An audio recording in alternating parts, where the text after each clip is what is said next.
सोने के दांत वाला गधा। एक गांव में एक धोबी और उसका गधा रहा करते थे। धोबी अपने गधे से बहुत प्यार करता था। उसका गधा बहुत वफादार था। एक दिन धोबी अपने गधे पर कपड़े रखकर ले जा रहा था। इसी गांव में दूसरा धोबी भी रहा करता था। दूसरे धोबी ने उसे आवाज़ दी, अरे भाई रामू, सुबह सुबह इस गधे को कहाँ लेकर जा रहे हो? रामू ने कहा, कुछ नहीं भाई किशन, आज कपड़े कुछ ज़्यादा हैं, सोचा सुबह सुबह जाकर नहर किनारे धो लूँ। यह कहकर रामू वहाँ से चला गया। किशन रामू के वफादार गधे से बहुत जलता था। यह कोई साधारण गधा नहीं था, यह जादुई गधा था। रामू के गधे का रोज़ रात में एक सोने का दांत आता था, जिसे गधा अपनी नांद के पास तोड़कर छुपा देता। यह बात रामू को पता नहीं थी। एक रात गांव में बत्ती न होने के कारण किशन अपने घर के चबूतरे पर लेटकर रामू के घर की ओर देख रहा था। तभी उसकी नज़र रामू के गधे पर पड़ी। वह बार बार अपनी नांद के पास कुछ कर रहा था।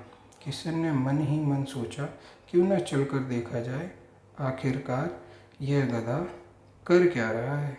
किशन जल्दी से उछलकर रामू के गधे के पास पहुंचा और वहां पहुंचते ही वह दंग रह गया। किशन ने वहां पहुंचते ही देखा कि नांद के नीचे बहुत सारे सोने के दांत पड़े हुए हैं। उनमें से गधे के दांतों में भी एक सोने का दांत चमकता हुआ देखा। यह सब देखकर किशन को पूरा मामला समझने में देर न लगी। किशन के मन में सारे दांत चुराने का विचार आया और उसने ऐसी कई योजनाएं बनाई, लेकिन गधे ने उसकी सारी योजनाओं को नाकामयाब कर दिया। किशन को बहुत जल्द यह समझ में आ गया कि वह सभी सोने के दांतों को इस तरह नहीं चुरा पाएगा, इसलिए उसने दूसरी युक्ति अपनाई। किशन गधे के पास से वापस चला गया और अपने चबूतरे पर जाकर सो गया। सुबह सुबह वह जल्दी उठकर खेतों पर चला गया। किशन ने देखा रामू का गधा किशन के खेत में के बगल में चल रहा है। किशन ने जल्दी से बगल के खेत में से चारा काटा और अपने खेत में जाकर गधे को बुलाने लगा। हरा चारा देख गधा भी किशन के पास चला गया।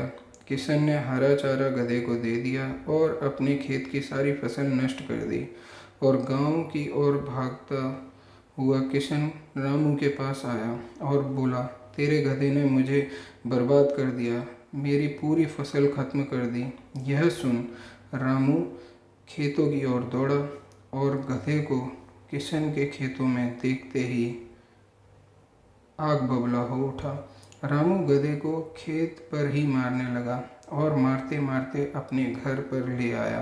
कुछ घंटों बाद रामू को यह एहसास हुआ कि शायद उसने गधे को मारकर गलती की है। वह तो जानवर है, उसमें इतनी समझ कहाँ। फिर रामू गधे के लिए खाना और पानी लेकर गया, लेकिन गधे ने खाना नहीं खाया। रामू खाना और पानी गधे के पास रख कर चला गया।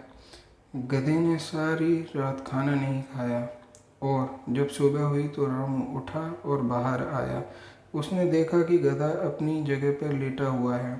रामू को बड़ा अचंभा हुआ, क्योंकि सुबह सुबह गधा बहुत जल्दी उठ जाया करता था। इतने में रामू गधे के पास गया और उसे उठाया, लेकिन वह मर चुका था। रामू गधे के पास दहाड़ मारकर रोने लगा। इतने में रामू का पैर गधे के पास रखी नांद में लगा। नांद एकदम सरक गई और उसके नीचे सोने के दांत देखे। यह सभी दांत गधे के थे। अब रामू और जोर जोर से चिल्लाकर रोने लगा, हाय, यह मैंने क्या कर दिया? क्या किशन ने जो कुछ किया वह सही था? कमेंट में आप ज़रूर बताएं।